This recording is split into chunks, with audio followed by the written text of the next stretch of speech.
kita dari kelompok 12 ingin memperkenalkan diri. Saya Andika Satya Pratama. Saya Fitria Sarifah. Sut. Saya Shana Askia Bekisti. Kok mumet ya kalian? Lanjut.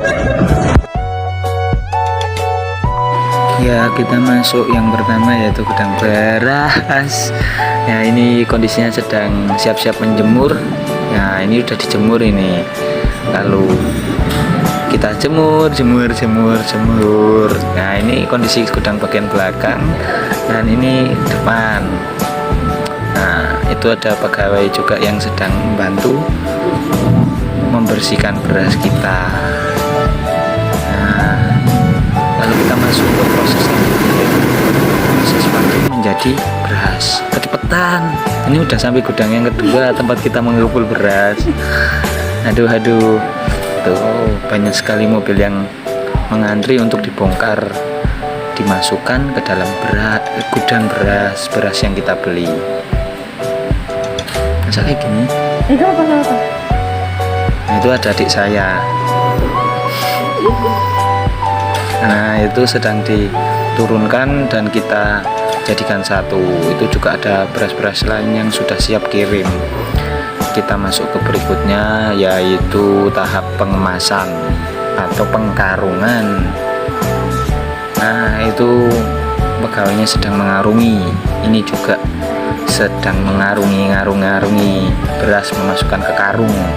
Us gitu.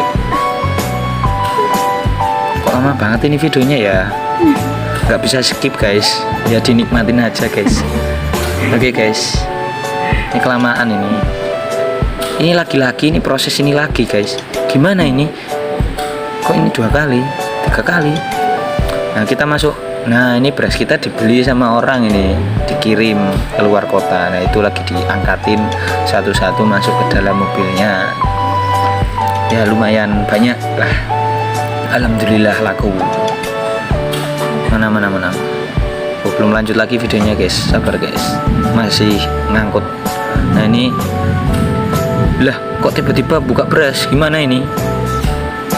Oh, yang tidak lulus itu, beras yang tidak lulus. Saya Shana Askia Bekisti. Di sini saya perwakilan dari kelompok 12 akan mewawancarai narasumber kita yang bernama Mas Andika Satya Pratama.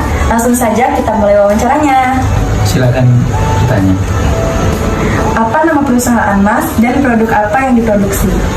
Perusahaan saya bernama Sri Dadi dan produksi yang diproduksi di perusahaan saya adalah beras.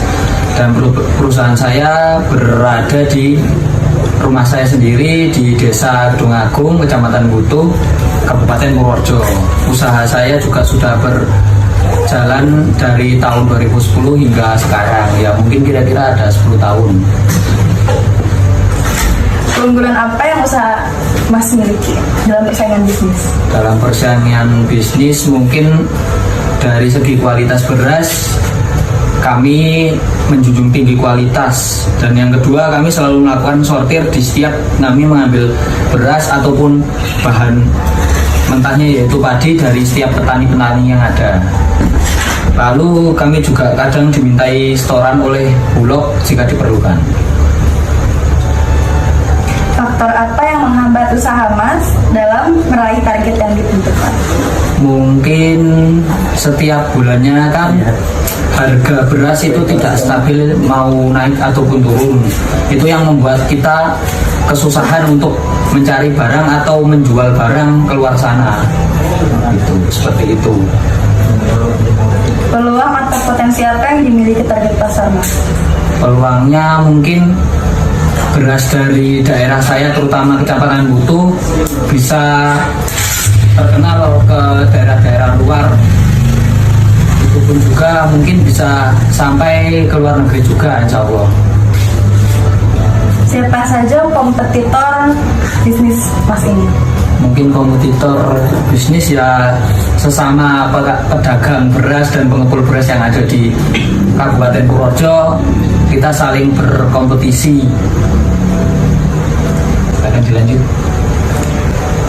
Hal apa sih yang biasanya menjadi pertimbangan paling penting dalam menentukan strategi pemasaran yang Mas gunakan? hal yang paling penting ya. Mungkin kita melihat permintaan dari pembeli dulu. Dari situ kita lihat, baru kita berani mengambil barang dari pedagang-pedagang atau kita memproses sendiri padi menjadi beras di gudang yang satunya yang ada di rumah, lalu kita bawa ke gudang pengepulان di daerah Desa Kaliwatu, Kecamatan Butuh, Kabupaten Purworejo. Seperti itu. Kan tadi Mas punya pesaing ya. Iya.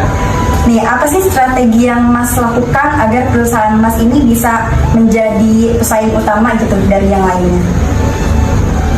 Kita ya, yang kembali ke jawaban saya yang pertama tadi, kita selalu mengutamakan mutu dan kualitas beras itu sendiri. Kita selalu menjaga misalnya ketika beras sedang turun ataupun sedang musim hujan, beras kan kualitasnya masih menjadi turun kan. Nah, di situ kita juga kadang kita berhenti untuk mengambil beras dari petani-petani kecil agar tetap menjaga mutu dan kualitas beras kita yang akan kita kelola untuk dilempar lagi keluar sana. Kalau untuk strategi pemasarannya biasanya diubah secara berkala atau menggunakan strategi yang sama di setiap waktu? Itu untuk strategi kita tetap mengubah secara berkala, tidak menetap. Misalnya kan di beras kan dari tadi yang saya jelaskan, harganya di setiap tahun atau di setiap bulan harganya selalu naik turun. Nah, di situ kita harus mempunyai rencana baru untuk memasarkan hasil produksi beras kita tersebut untuk dijual keluar sana. Kita lanjut ke pertanyaan selanjutnya, tapi jika pertanyaan ini dianggap kurang sopan, Mas boleh tidak menjawabnya. Silakan.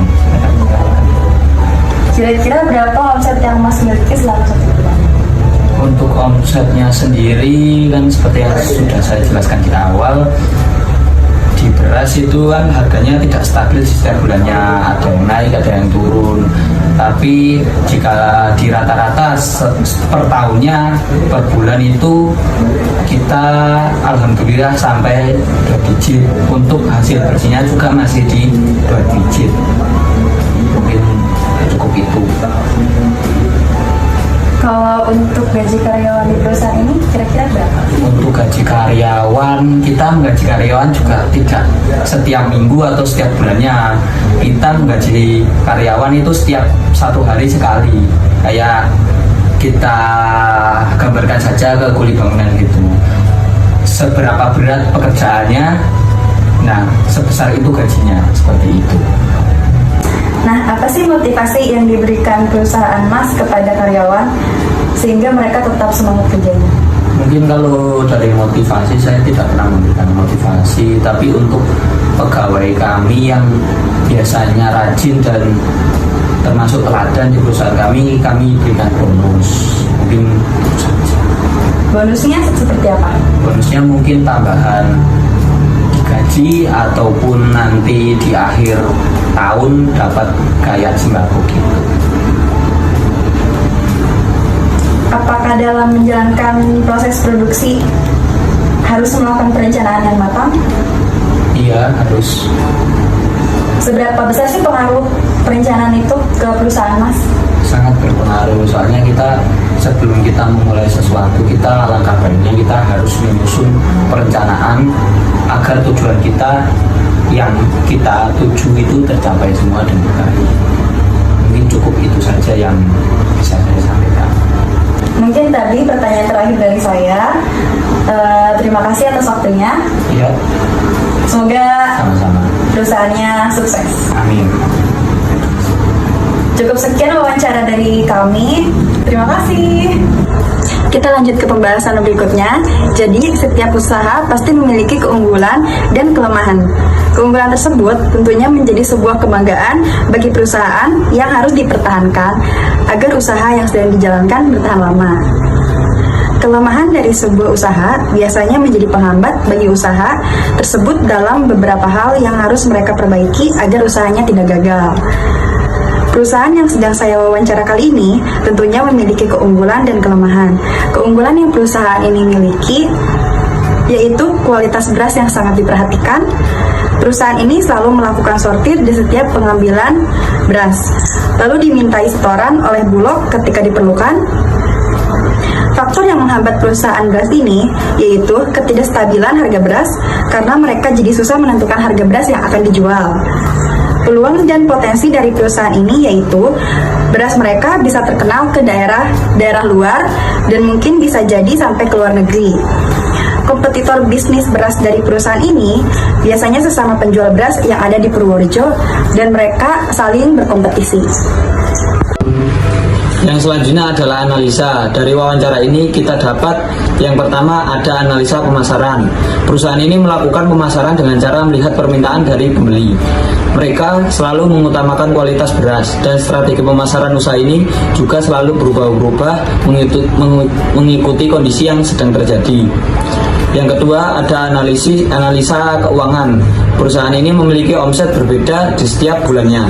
Walaupun omsetnya berbeda-beda, tetapi yang membuat perusahaan ini dapat selalu mencapai 2 digit dan omset bersihnya juga masih di 2 digit.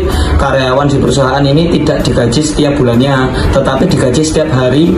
Seberapa berat pekerjaan sebesar itu gajinya.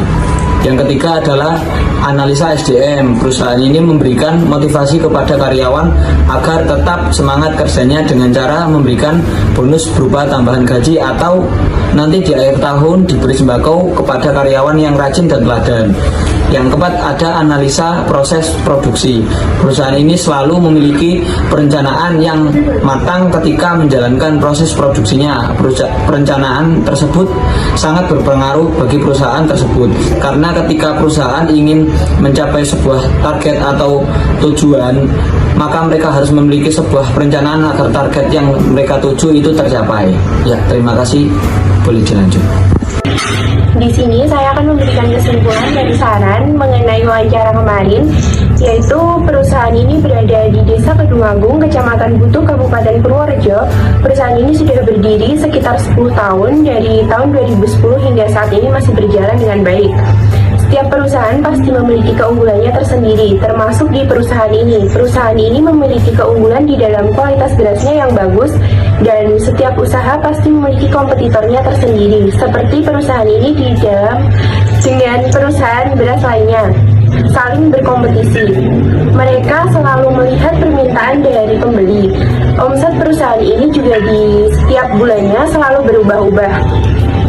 Mereka memberikan bonus kepada karyawan yang rajin dalam bekerja. Perusahaan ini juga selalu memiliki perencanaan yang matang untuk mencapai tujuan atau target yang dituju. Dan semoga perusahaan dari Mas Andika, yaitu perusahaan Sri Dadi, semakin berkembang dengan baik dan menjadi usaha beras nomor 1 di antara pesaing lainnya. Terima kasih.